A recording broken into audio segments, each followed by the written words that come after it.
this article. So, basically, Donald Trump has been using his last days in office, after over a decade of there not really being any executions at the federal level, to just execute as many people as physically possible. And no matter how many appeals have been sent his way, no matter how many people have pled for their life, no matter how many, not even when the jury has stepped up for some of the people that's been executed and said, hello, we believe this person should not be given the death penalty. We think the facts of the case have changed, and we think he should get a retrial, or at least a resentencing, or something different. No, he just full steam ahead, doesn't consider it, and executes as many people as physically possible. He's been going on what can only be described as a killing spree. So let's read this article quick, as he's going to now round out to his last execution of his presidency, the 13th execution. The U.S. government intends to carry out the 13th and final execution under President Donald Trump's administration on Friday evening, just 5 days before President-elect Joe Biden takes office, with a promise to try to end the death penalty. So, one of the main things that I knew we could make progress on for bringing this country, which isn't extremely anti-death penalty, by the way, and we need moves like this to make the death penalty unpopular, to make it a moral issue at the forefront, is stop the death penalty at the federal level, is to abolish the death penalty on the federal level. And that dialogue hopefully trickling down to state levels, as people have referendums on the state level, or democratic legislatures, or hopefully bipartisan legislatures start to repeal the death penalty in all these states and make it no longer a viable form of punishment. Now, let me explain why I am so against the death penalty, personally. And I am really against the death penalty. This is one of my most deeply held beliefs, is my opposition to the death penalty, and a big motivator for why I supported Joe Biden. The first reason is that we should have a criminal justice system built around reform and not punishment, not about revenge specifically. The punishment part, you can punish somebody into reform, but around the idea of getting revenge. Like, we need to grab somebody who's done a crime and make them go through terrible circumstances for as long as possible to get vengeance for society. That is not how you build a decent criminal justice system. That's how we get such a high incarceration rate compared to the rest of the world. What we need is a criminal justice system built around reform, and that every avenue and every person who enters a criminal justice system, as a matter of principle, in order to make it the best criminal justice system possible, so we don't have reincarceration at such high rates, is that when everybody enters a criminal justice system, in the back of our mind, at the front of our mind, is we want to make it so this person is living a better life, and try our best to make it so they understand the error of their ways so they can re-enter society. Be this for murderers, be this for thieves, be this for anyone, gang members, drug dealers, anyone. That should be the top priority of a criminal justice system. Not only will that save us money due to a lower reincarceration rate, but it will also mean we won't have to, I think it will also help us deal with the amount of crime on our streets. If people are leaving the criminal justice system, knowing the error of their ways and wanting to be a more productive member of society, and we tune the criminal justice system to be towards that goal, then they're less likely to re-enter the system, they're less likely to go back to committing crimes, and they're more likely to help raise up our economy and make the conditions for all of us much better. Thank you, Mahamali, for the tier 1 sub. So that's the first reason I am against the death penalty. The second reason I am against the death penalty is because we kill innocent people with it all the time. Every year the number changes, but sometimes it's 3% or 4% or 5% or 2%. And it's in this range of numbers of the amount of people on death row, on the people who are scheduled to be killed, are innocent. We are using the government and the arm of the government to kill innocent people every year who are locked up behind iron doors, who are not a threat to anyone, locked up in that cage. And we are using the government to kill them every single year. And when we kill them, and we find out after the fact they're innocent, or if there could have been a retrial to get a different sentencing that was more appropriate for their crime, or we could have gone through any mechanism to find out that this person did not deserve the death penalty, once they've been killed, it's too late. You can't retrial. You can't release them. I mean, if you want to open an urn and let the dust go into the wind and you think that's releasing them, then maybe you could do that. But once they're dead, you cannot give them back their life. You've already, by locking them up when they're innocent, taken away years from their lives, years with their families, their wives, their children, their husbands, their daughters, their sons, their grandmothers, their neighbors, their community. You've already taken away their freedom and a huge chunk of their life. But you can't give them the remaining portion they have on this earth if they're already dead. And that high rate of innocent people that the government kills with the death penalty is disgusting.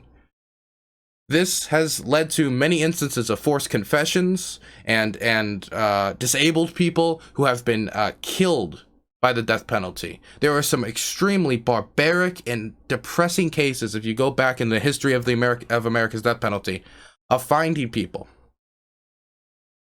who were disabled and mentally disabled and were forced into confessions and then executed, used as scapegoats to help kind of soothe the public conscience about a crime that was committed.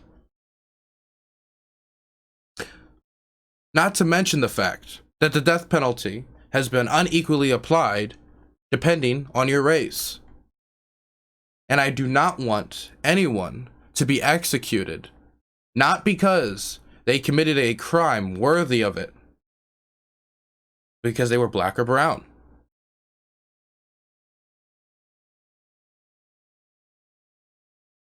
So we need to build a criminal justice system surrounding reform. We want to make sure that innocent people aren't killed by the state. And we don't want to unequally kill brown and black people with our criminal justice system. There isn't really any positive side to the death penalty besides this feeling that you got this feeling of revenge, this feeling that you have vanquished this evil person off of this earth, that in the struggle of good and evil, in the small battle, after evil did some bad thing, you were able to win one. You got one for the victims.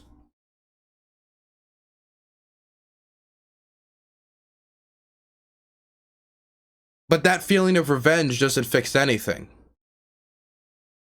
You could keep those victims safe by keeping that person locked away, or trying to reform that person if it's possible, because people will come up to me and they'll say, well, Dylan, I understand these reasons you give, and they're good reasons. But when you look at the Boston bomber, when you look at terrorists or pedophiles or some of the worst criminals on this planet, Dylan, are these people that can be reformed? Are these people that could re-enter society? And the answer to that is, in the majority of the cases that they bring up to me, of course not. I don't really see a world where the Boston bomber has returned to such a state that society feels safe enough to reopen its arms to it and allow them to leave. Same for many pedophiles, same for many of the worst butchers in history. But we can keep a criminal justice system that keeps civilians and innocent people safe from these individuals by simply keeping them locked away. We can attempt to reform these individuals and fail, but I'd rather attempt that and have a structure built around that so we have lower reincarceration rates and have a system built on the foundations of reformation so we can give people who deserve it a better chance overall. By building our system around reformation, like many societies around the world have, we will have lower reincarceration rates. It will cost less. It will cost less to house criminals, since they'll be less in crime as they are less likely to be reincarcerated. And what people don't know, and this is an argument people will make, well, what about killing people? That's less expensive than housing them. That's actually not true. It is more expensive to execute someone due to the paperwork and legal costs that they are due under our legal system, which is a right that they are endowed. Due to those legal costs, it actually costs more to execute someone than it does to actually house them in our criminal justice system. So not only is it immoral due to the amount of civilians that are killed, not only does it make a structure a system of high rates of reincarceration. Not only does it at a higher rate discriminate against brown and black people, but it's also extremely costly.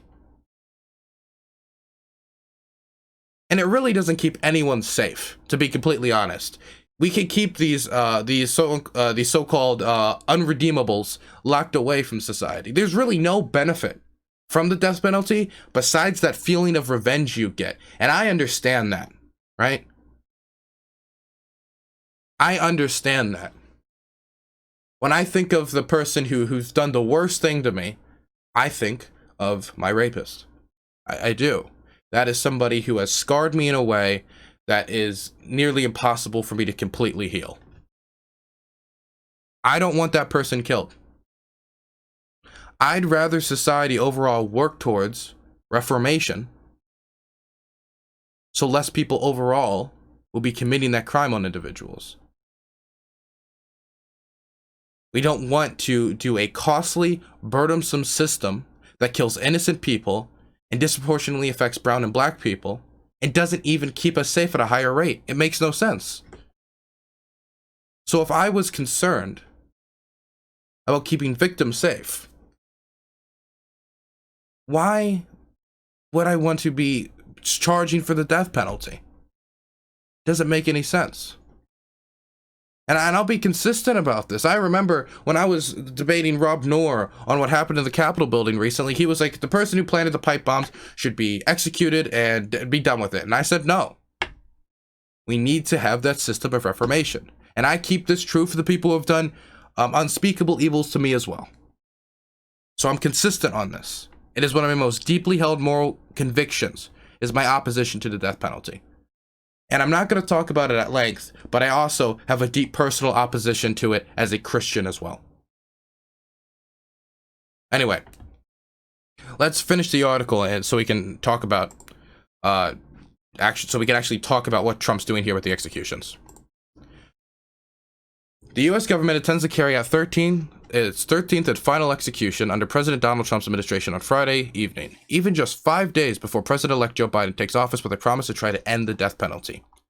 Dustin Higgs, 48, was convicted and sentenced to death in 2001 for overseeing the kidnapping and murder of 3 women on a federal wildlife reserve in Maryland.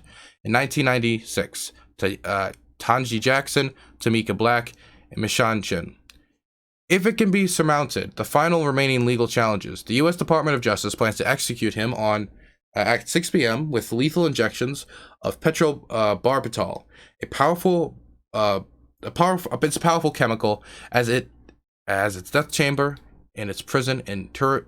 Yeah, fucking hell! Every time when I read these articles, the diversity of names and spelling always messes me up. I already have a hard time reading on stream and paying attention to chat anyway. Basically, they're gonna lethally inject him in Indiana. There you go.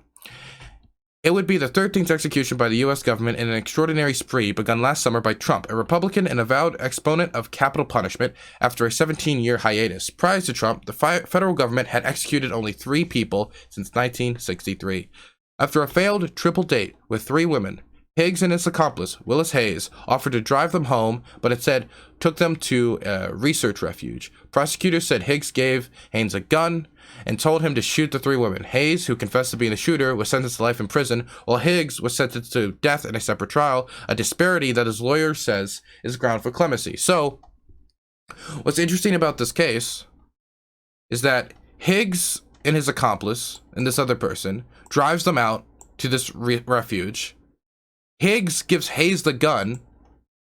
Hayes is the one who kills them and has confessed to being the shooter, while he got life in prison, but Higgs got death. That is a very obvious disparity. These 2 individuals should most likely be getting the same penalty. I don't get why they would have a difference in the penalty, definitely when Higgs isn't even the shooter. That doesn't make any sense.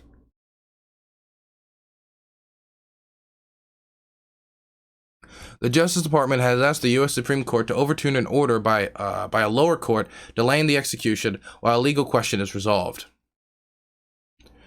Federal law requires that an execution be carried out in a manner of the state in which the condemned was sentenced, but Maryland has since abolished the death penalty. Based, extremely based. Happy my state abolished the death penalty. The Justice Department was unsuccessfully sought a new sentencing order from a federal judge in Maryland to allow them to execute Higgs following the procedures used in Indiana, a state that still allows lethal injections and that is home to the department's execution chamber. The 4th U.S. Circuit Court of Appeals has since scheduled a hearing on the matter for January 27th, nearly 2 weeks after Higgs should be scheduled execution, which the Justice Department says has left its hamstrung unless the U.S. Supreme Court overturns the delay. Higgs' lawyers has also sought a stay of execution from the 7th U.S. Circuit Court of Appeals to allow him to air his claim that the government suppressed evidence at the trial, but the appeals court ruled on Friday that there was insignificant grounds for delay. His lawyers may challenge that ruling in the Supreme Court in the final hours before his scheduled execution time. Higgs and other death row inmate Corey Johnson were diagnosed with COVID-19 in December, but on Wednesday, the Supreme Court rejected an order by a federal judge in Washington delaying the execution for several weeks to allow their lungs to heal. The Justice Department executed Johnson on Thursday night. The Supreme Court's conservative majority has so far dismissed any orders by lower courts delaying the federal executions since they were resumed last year. So Trump has used his final time in office, the last period of his office, to kill as many people as physically possible and to try to push us closer to a world, closer to a country where the death penalty is something looked upon as a decent punishment and one that we should use in the United States, even with all of its problems as I have described earlier. But if you remember Obama's final days in office, he was writing as many pardons as physically possible, it almost seemed like, as he was pardoning individual after individual after individual with nonviolent drug offenses. It's a stark difference here. And I'm happy that Joe Biden has made a pledge to end the death penalty on the federal level. And I hope he doesn't stop there. Even though that dialogue will trickle down, when the death penalty is ended on the federal level, I know the dialogue will trickle down to the state level as a renewed discussion about the immorality and the fiscal irresponsibility and the ineffectiveness of the death penalty are discussed on the state level because it trickles down. Joe Biden should go on a campaign throughout states, throughout the union, to end this horrid, abusive, and barbaric practice. We are a modern nation, and we don't need ancient barbaric practices to sustain our legal system. This is a tool of dictatorships and authoritarians, not of civilized 21st century nations.